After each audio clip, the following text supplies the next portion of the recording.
فرزند زہرا یہ حالات برے ہیں.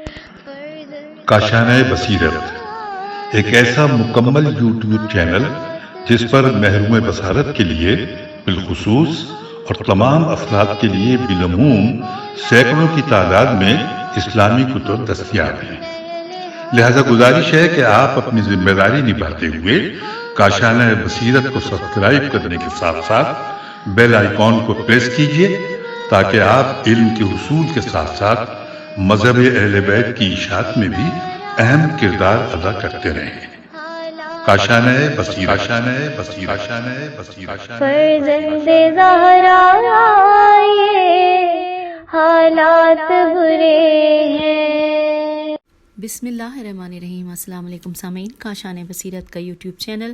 اور جس کتاب کو ہم مل کر پڑھ رہے ہیں اس کا نام ہے معانی الاخبار، جس کے مصنف ہیں شیخ صدوق، اور یہ ہے ریڈنگ کا پارٹ نمبر 15. ہم پیج نمبر 347 سے پڑھنے کا آغاز کریں گے اور یہاں پر ہم پڑھیں گے باب نمبر 333. آئیے ہم بہت ساری چیزوں کے معنی جانتے ہیں، اور اس کے ساتھ ساتھ میں یہ بھی بتا دوں کہ اس جو کہ ہم پڑھنے جا رہے ہیں باب 333، اس کا عنوان کیا ہے؟ وہ ہے مقائمہ. میم کاف الف حمزہ میم ہے مقائمہ، اور مقامع. میم کاف الف عین میم ہے تو ہو گیا مقائمہ، اور میم کاف الف میم عین ہے مقامع کے معنی. آئیے جانتے ہیں سب سے پہلے، بلکہ ایک ہی اس میں لکھا ہے کہ ہم سے بیان کیا عبدالواحد بن محمد بن عبدوس نیشاپوری عطار رضی اللہ نے، اور انہوں نے کہا کہ ہم سے بیان کیا علی بن محمد بن قمبی قتیبہ نے، اور یا قتیبہ ہے یا قتیبہ ہے انہوں نے حمدان بن سلیمان نیشاپوری سے، اور انہوں نے حشام بن احمد علیر بوئی سے، الف لام یرے بے واو عین چھوٹی ہے، اور انہوں نے عبداللہ بن فضل سے، اور انہوں نے اپنے والد سے، انہوں نے ابو جعفر محمد بن علی الباقر علیہ السلام سے، اور انہوں نے جابر بن عبداللہ انصاری سے، اور انہوں نے کہا کہ رسول اللہ صلی اللہ علیہ وآلہ وسلم نے مقائمہ اور مقامع سے منع فرمایا ہے. پس مقائمہ یعنی مرد کا دوسرے مرد کا بوسہ لینا، اور مقامع یعنی کہ مرد کا مرد کے ساتھ لیٹنا، جبکہ دونوں کے درمیان غیر ضروری کپڑا بھی نہ ہو. یہ مکمل ہو گیا. اب ہم آ گئے ہیں جو کہ باب نمبر 334، اور یہاں پر عنوان ہے بے آل کے معنی. بے کے ساتھ نیچے زیر ہے بے عین الف لام. بے آل کے معنی لکھا ہے ہم سے بیان کیا علی بن عبداللہ بن وراق نے، اور انہوں نے کہا کہ ہم سے بیان کیا ابو الحسن محمد بن جعفر اسدی کوفی نے، اور انہوں نے کہا کہ ہم سے بیان کیا موسیٰ بن عمران نخعی نے، اور انہوں نے اپنے چچا حسین بن یزید سے، اور انہوں نے عمرو بن جمی سے، اور انہوں نے جعفر بن محمد علیہ السلام سے. آپ علیہ السلام نے اپنے پدر بزرگوار علیہ السلام سے کہ فرمایا رسول اللہ صلی اللہ علیہ وآلہ وسلم نے بدیل بن ورقہ الخزائی کو خاکستری اونٹ پر بھیجا، اور ان کو منی کے دنوں میں لوگوں میں یہ ندا دینے کا حکم فرمایا کہ تم لوگ ان لوگوں میں روزہ نہ رکھو، چونکہ یہ کھانے پینے اور بیعال کے دن ہیں. بے عین الف لام یعنی کہ نکاح اور مرد کا اپنی اہلیہ سے لذت اٹھانا. یہ ہم نے جان لیا. اب ہم پڑھ رہے ہیں باب 335، جس کا عنوان ہے اقعا کے معنی. الف کے نیچے زیر ہے اور قاف عین الف اور پھر حمزہ. تو اقعا کے معنی کیا ہیں آئیے جانتے ہیں. لکھا ہے کہ ہم سے بیان کیا احمد بن زیاد بن جعفر حمدانی رضی اللہ نے، اور انہوں نے کہا ہم سے بیان کیا علی ابن ابراہیم بن ہاشم نے، اور انہوں نے اپنے والد سے، اور انہوں نے محمد بن ابی عمیر سے، اور انہوں نے عمرو بن جمی سے، جیم میم یہ عین، اور انہوں نے کہا کہ ابو عبداللہ امام جعفر صادق علیہ السلام نے ارشاد فرمایا کہ نماز میں 2 سجدوں کے درمیان، اور پہلی اور دوسری رکعت کے درمیان، اور تیسری اور چوتھی رکعت کے درمیان اقعا میں کوئی حرج نہیں. اور جب امام تمہیں اس مقام میں بٹھائے جہاں تمہارے لیے اٹھنا واجب ہو تو جیم فے چھوٹی کرو. بریکٹ میں لکھا ہے کہ یعنی ہاتھوں کی انگلیاں اور پیروں کی انگلیاں زمین پہ رہنے دو، گھٹنوں کو بلند کرو. اور اقعا الف قاف عین الف حمزہ دونوں تشہد کے موقع میں جائز نہیں ہے مگر بیماری کی وجہ سے، کیونکہ اقعاء کرنے والا بیٹھا ہوا نہیں ہے بلکہ اس نے اپنے بدن کے بعض حصے کو بعض پر بٹھایا ہوا ہے۔ اقعاء آدمی کا دونوں تشہد میں دونوں کولہوں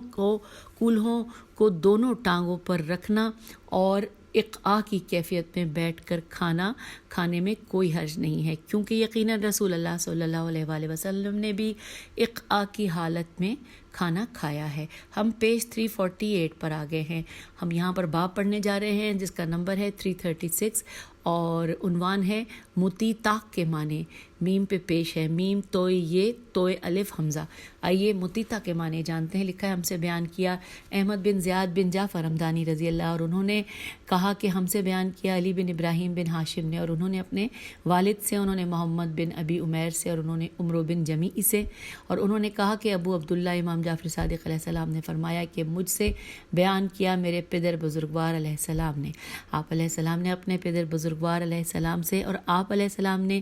اپنے جد امجد علیہ السلام سے فرمایا کہ رسول اللہ صلی اللہ علیہ وآلہ وسلم نے ارشاد فرمایا کہ جب میری امت متیتا کے ساتھ چلنے لگے اور ان کی فارس اور روم والے خدمت کرنے لگیں تو ان کی برائی ان کے درمیان ہوگی۔ اب یہاں پہ انورٹڈ کاما میں یہ ورڈ لکھا ہے متیتا کے سے آگے لکھا ہے کہ اکڑ کر چلنے اور چلنے میں ہاتھوں کو بلند کرنے کو کہتے ہیں۔ اور اب آئیے باب نمبر 337 کے جس کا عنوان ہے کہ لباس قصی کے معنی جانتے ہیں۔ قاف سین چھوٹی ہے۔ لکھا ہے ہم سے بیان کیا حمزہ بن محمد بن احمد بن جعفر بن محمد بن زید بن علی بن حسین بن علی بن ابی طالب علیہ السلام نے قم میں 339 کے ماہ رجب میں انہوں نے کہا کہ مجھے خبر دی علی بن ابراہیم بن ہاشم نے 307 میں، اور انہوں نے کہا کہ مجھ سے بیان کیا میرے والد نے، انہوں نے محمد بن ابی عمیر سے، اور انہوں نے حماد بن عثمان سے، انہوں نے عبداللہ بن علی حلبی سے، اور انہوں نے ابو عبداللہ امام جعفر صادق علیہ السلام سے کہ فرمایا کہ حضرت علی علیہ السلام نے ارشاد فرمایا کہ رسول اللہ صلی اللہ علیہ وآلہ وسلم نے مجھے منع فرمایا، میں نہیں کہہ رہا تمہیں منع فرمایا، سونے کی انگوٹھی پہننے سے اور قصی کپڑوں، قاف سین چھوٹی، قصی کپڑوں یعنی سرخ قرمزی کے کپڑے، قاف رے میم زے چھوٹی ہے، سرخ قرمزی کپڑے، گہرے سرخ رنگ کی چادروں اور قرآت سے جبکہ میں حالت رکوع میں ہوں۔ اور اب اگلے پیراگراف میں لکھا ہے کہ حمزہ بن محمد نے کہا کہ قصی قاف سین چھوٹی ہے وہ کپڑا ہے کہ جو مصر سے لایا جاتا جس میں ریشم موجود ہوتا تھا۔ اصحاب حدیث کہتے ہیں کہ قصی قاف کے زیر کے ساتھ ہے، اور اہل مصر قصی کہتے ہیں، یعنی قاف کے زبر کے ساتھ کہتے ہیں کہ جس کو نسبت ایک شہر کی طرف دی گئی ہے کہ جسے قص کہا جاتا ہے۔ قاسم بن سلام نے بھی اسی طرح ذکر کیا ہے اور کہا ہے کہ میں نے اس کے معنی کو دیکھا ہے جبکہ اسعمی نے اس کی تعریف نہیں کی۔ الف صاد عین میم چھوٹی ہے۔ اب ہم آ گئے ہیں باب 338 پڑھنے، اور یہاں پر عنوان ہے کہ شجنا کے معنی، شین جیم نون ہے کے معنی۔ لکھا ہے ہم سے بیان کیا علی بن احمد بن عبداللہ بن احمد بن عبداللہ برقی نے، اور انہوں نے کہا کہ مجھ سے بیان کیا میرے والد نے، اور انہوں نے اپنے جد امجد بن جد امجد احمد بن ابو عبداللہ سے، اور انہوں نے اپنے والد محمد بن خالد سے، اور انہوں نے یونس بن عبد الرحمن سے، اور انہوں نے عمرو بن جمیع سے، جیم میم یہ عین سے، اور انہوں نے کہا کہ میں ابو عبداللہ امام جعفر صادق علیہ السلام کے پاس آپ علیہ السلام کے کچھ اصحاب کے ساتھ موجود تھا، تو میں نے سنا کہ آپ علیہ السلام فرما رہے ہیں کہ ائمہ آل محمد علیہ السلام کا رحم، رہ میم انورٹڈ کاما میں لکھا ہے، رحم قیامت کے دن عرش پر معلق ہو جائے گا، اور مومنین کے ارحام بھی، اور اس کے ساتھ معلق ہو جائیں گے، اور کہیں گے کہ اے پروردگار تعلق رکھ ان سے کہ جنہوں نے ہم سے تعلق رکھا، قطع تعلق کر ان سے کہ جنہوں نے ہم سے قطع تعلق کیا۔ آپ علیہ السلام نے فرمایا کہ اللہ تبارک و تعالیٰ ارشاد فرمائے گا کہ میں رحمان ہوں اور تو رحیم ہے، اللہ تعالیٰ ارشاد فرمائے گا کہ میں رحمان ہوں اور تو رحم ہے، اور میں نے تیرا نام اپنے نام سے نکالا ہے، جس نے بھی تجھ سے تعلق رکھا میں بھی ان سے تعلق رکھوں گا، اور جس نے بھی تجھ سے قطع تعلق کیا میں بھی اس سے قطع تعلق کر دوں گا۔ اور اسی وجہ سے رسول اللہ صلی اللہ علیہ وآلہ وسلم نے فرمایا کہ رحم اللہ عز و جل کی طرف سے شبنا ہے، شین بے یا شین جیم نون ہے یا اس طرح سے ہے۔ پھر لکھا ہے کہ ہمیں خبر دی ابو حسین محمد بن ہارون زنجانی نے اس مکتوب میں کہ جو میری طرف بھیجا، انہوں نے کہا کہ ہم سے بیان کیا علی بن عبدالعزیز نے، اور انہوں نے کہا کہ میں نے قاسم بن سلام کو نبی صلی اللہ علیہ وآلہ وسلم کے فرمان رحم اللہ عز و جل کی طرف شجنا شین جیم نون ہے کی طرف شجنا ہے کے معنی کے سلسلے میں کہتے سنا کہ اس کے معنی ایسی الجھی ہوئی رشتہ داری کہ جس طرح درخت کی جڑوں کے مختلف حصے آپس میں الجھے ہوئے ہوتے ہیں، اور کہنے والے کا قول ہے کہ حدیث دو شجون شین جیم واو نون، یہ انورٹڈ کاما میں لکھا ہے، اور اس کے آگے بریکٹ میں اس کے مطلب لکھے ہیں کہ بات سے بات نکلنا۔ یہ فقط اس وقت کہا جاتا ہے کہ جب بعض باتوں کا دوسری باتوں کے ساتھ اتصال ہو۔ بعض اہل علم کا کہنا ہے کہ کہا جاتا ہے کہ شجر متشجن، میم تے شین پہ تشدید ہے، متشجن اس وقت کہتے ہیں کہ جب بعض درختوں نے دوسرے درختوں کو لپیٹ لیا ہو، اور لکھا ہے ساتھ ہی کہ شجنا اور شجنا دونوں ہی کہتے ہیں۔ پھر لکھا ہے شجن درخت کے شاخ کی طرح ہے، اور یقیناً نبی صلی اللہ علیہ وآلہ وسلم نے ارشاد فرمایا کہ فاطمہ میری شجنا بریکٹ میں لکھا ہے شاخ ہے، کہ مجھے اذیت پہنچائی ہے وہ چیز کہ مجھے اذیت پہنچاتی ہے وہ چیز جو اسے اذیت پہنچاتی ہے، اور مجھے مسرور کرتی ہے وہ چیز جو فاطمہ صلوات اللہ علیہا کو مسرور کرتی ہے۔ اور اب آئیے اگلے دوسرے نمبر پہ دیکھتے ہیں کیا تفصیلات ہیں۔ ہم سے یہ بیان کیا احمد بن حسن قطان نے، اور انہوں نے کہا کہ ہم سے بیان کیا بنی ہاشم کے غلام احمد بن محمد بن سعید کوفی نے، اور انہوں نے کہا کہ ہمیں خبردار کیا منظر بن محمد قراء نے، اور انہوں نے کہا کہ ہم سے بیان کیا جعفر بن سلیمان تمیمی نے، اور انہوں نے کہا کہ ہم سے بیان کیا اسماعیل بن مہران نے، اور انہوں نے ابایا سے، اور انہوں نے ابن عباس رضی اللہ سے، اور انہوں نے نبی صلی اللہ علیہ وآلہ وسلم سے کہ آپ صلی اللہ علیہ وآلہ وسلم نے ارشاد فرمایا فاطمہ مجھ سے شجنا یعنی کہ بریکٹ میں لکھا ہے کہ شاخ شجنا کا رشتہ رکھتی ہے، مجھے اذیت پہنچاتی ہے وہ چیز جو اسے اذیت پہنچاتی ہے، اور مجھے مسرور کرتی ہے وہ چیز جو اسے مسرور کرتی ہے، اور بے شک اللہ تبارک و تعالیٰ یقیناً غضبناک ہوتا ہے فاطمہ سلام اللہ علیہ کے غضبناک ہونے کی وجہ سے، اور راضی ہوتا ہے فاطمہ صلوات اللہ علیہ کے راضی ہونے کی وجہ سے۔ اب ہم آ گئے ہیں پیج 350 پر، اور یہاں پر باب 339 ہے جس کا عنوان ہے جبار کے معنی، جیم پہ پیش ہے جیم بے الف رے۔ آئیے جانتے ہیں۔ لکھا ہے ہم سے بیان کیا میرے والد رضی اللہ نے، اور انہوں نے کہا کہ ہم سے بیان کیا سعد بن عبداللہ نے، اور انہوں نے حیثم بن ابو مسروق نہدی سے، اور انہوں نے کہا کہ ہم سے بیان کیا حسین بن الوان عین سے ہے الوان نے، اور انہوں نے عمرو بن خالد سے، اور انہوں نے زید بن علی سے، اور انہوں نے اپنے پدر بزرگوار علی بن حسین علیہ السلام سے، آپ علیہ السلام نے اپنے پدر بزرگوار حسین علیہ السلام سے، اور آپ علیہ السلام نے اپنے پدر بزرگوار علی بن ابو طالب علیہ السلام سے۔ آپ علیہ السلام نے فرمایا کہ رسول اللہ صلی اللہ علیہ وآلہ وسلم نے ارشاد فرمایا اجماع عین جیم میم الف حمزہ، اور اس کے مطلب لکھے ہیں بریکٹ میں چوپایا، اجماع جبار ہیں، کنواں جبار ہے، معدنیات جبار ہیں، رکاز رے کاف الف زے یعنی اس کا مطلب ہے دفینہ، رکاز میں خمس ہے، جبار یعنی ایسا مباح کہ جس میں کوئی دیت نہیں ہوتی، اور نہ ہی قصاص۔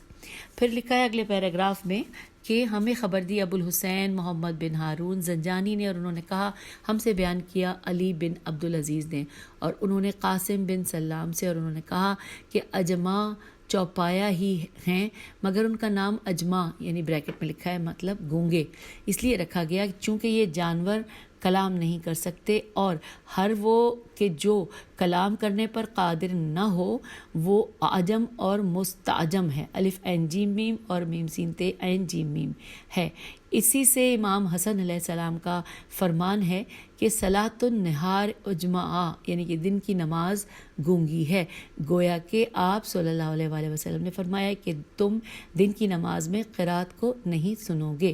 پھر لکھا ہے اگلے پیراگراف میں کہ اور جہاں تک تعلق جبار کا ہے تو وہ یہ مباح و بیکار ہونا ہے، اور چوپائے کو زخم پہنچانے کو مباح فقط اس مقام پر قرار دیا گیا ہے کہ جب چوپایا کسی کا پالتو نہ ہو بلکہ ایسے ہی گھومتا پھرتا ہو، اس کے لیے نہ کوئی رکھوالا ہو اور نہ چرواہا اور نہ ہی سوار ہو۔ اگر 3 دنوں میں سے کوئی ایک چوپائے کے ساتھ ہے، دوبارہ پڑھتی ہوں، اگر تینوں میں سے کوئی ایک چوپائے کے ساتھ ہے اور کوئی اسے زخم پہنچائے، پھر تو وہ ضامن و ذمہ دار ہوگا، چونکہ اس صورت میں نقصان پہنچانا چوپایوں کے لیے نہیں ہے بلکہ یہ نقصان اس کے مالک کے لیے ہے کہ جسے لوگ اس چوپایوں پر صاحب اختیار قرار دے رہے ہیں، وہ جہاں تک تعلق آپ علیہ السلام کے قول کہ کنویں میں جبار نہیں ہے کا ہے تو اس میں چند اقوال ہیں۔ کہا جاتا ہے کہ اس سے مراد یہ ہے کہ ایک ایسا کنواں کہ جس کو اپنی ملکیت میں کھودنے کے لیے اس کا مالک کسی کو اجرت پر رکھے اور وہ شخص اس کام کے درمیان مر جائے تو اس کنویں کے مالک پر اس کی ضمانت و ذمہ داری نہیں ہے، اور کہا گیا ہے کہ یہ ایسا کنواں ہے کہ جو کسی شخص کی ملکیت میں ہو اور اس میں کوئی انسان یا چوپایا گر جائے تو اس پر اس وجہ سے کوئی ضمانت و ذمہ داری نہیں ہے کہ یہ کنواں اس کی ملکیت میں تھا۔ پھر لکھا ہے قاسم بن سلام کہتا ہے کہ میرے نزدیک کنویں سے مراد عام اور قدیم کنواں ہے کہ جس کے کھودنے والے کا علم یہی ہے، جس کے ہی ہے، میں سمجھ رہی تھی جس کے کھودنے والے کا علم نہ ہو اور نہ ہی کوئی اس کا مالک ہو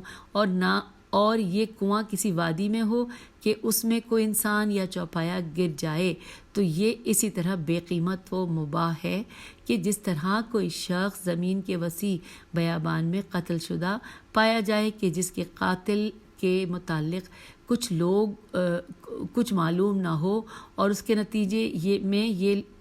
یہ تو ان میں کوئی قصاص ہو سکتا ہے، اس کے نتیجے میں نہ تو اس میں کوئی قصاص ہو سکتا ہے اور نہ ہی دیت، یہ کچھ نقطے مٹے ہوئے تھے لیکن اب سمجھ میں آ گئے، اور نہ ہی دیت، اور جہاں تک پیغمبر صلی اللہ علیہ وآلہ وسلم کے قول کہ معدنیات جبار ہیں، جہاں تک اس کا تعلق ہے تو یہ وہ معدنیات ہیں کہ جن سے سونا اور چاندی نکالا جاتا ہے۔ کچھ لوگ مخصوص اجرت پر اسے کھودنے کے لیے آتے ہیں اور بسا اوقات معدنیات کی کان کے معدن ان پر آ پڑتے ہیں جس کی وجہ سے وہ مارے جاتے ہیں تو ان کا خون بہا بے قیمت و بیکار قرار پاتا ہے، چونکہ انہوں نے یہ کام فقط اجرت کے عوض کیا تھا۔ اور جہاں تک تعلق پیغمبر اسلام صلی اللہ علیہ وآلہ وسلم کے قول کہ رکاز میں خمس ہے کا ہے تو اہل عراق اور اہل حجاز کے درمیان رکاز کے سلسلے میں اختلاف ہے، اور اہل عراق کا کہنا ہے کہ رکاز تمام کی تمام معدنیات کو کہتے ہیں، جبکہ اہل حجاز کا کہنا ہے کہ رکاز فقط اس مال کو کہتے ہیں کہ جو اسلام سے پہلے بنی آدم نے ذخیرہ کرنے کی غرض سے زمین میں دفن کیا ہو۔ اور اب پڑھتے ہیں باب 340، اس کا عنوان ہے اسجاہ کے معنی۔ یہ اسجاہ بھی ہو سکتا ہے، اسجاہ بھی ہو سکتا ہے، کیونکہ یہاں پہ لکھا کچھ نہیں ہے، الف سین جیم الف ہے۔ آئیے جانتے ہیں۔ لکھا ہے ہمیں خبر دی حاکم ابو حامد احمد بن حسین بن علی نے بلخ میں بے لام خے، اور انہوں نے کہا کہ ہم سے بیان کیا ابو عبداللہ بخاری نے، اور انہوں نے کہا کہ ہم سے بیان کیا سہل بن متوکل نے، اور انہوں نے کہا کہ ہم سے بیان کیا سلیمان بن ابی شیخ نے، اور انہوں نے کہا کہ ہم سے بیان کیا محمد بن حکم نے، اور انہوں نے اوانا سے، عین واو الف نون ہے اوانا سے، اور انہوں نے کہا کہ علی بن ابی طالب صلوات اللہ علیہ نے جمل کے دن عائشہ رضی اللہ سے ارشاد فرمایا کہ اللہ کے اپنے ساتھ سلوک کو تو نے کیسا پایا اے حمیرہ؟ تو انہوں نے امام علیہ السلام سے کہا کہ آپ فاتح ہوئے اور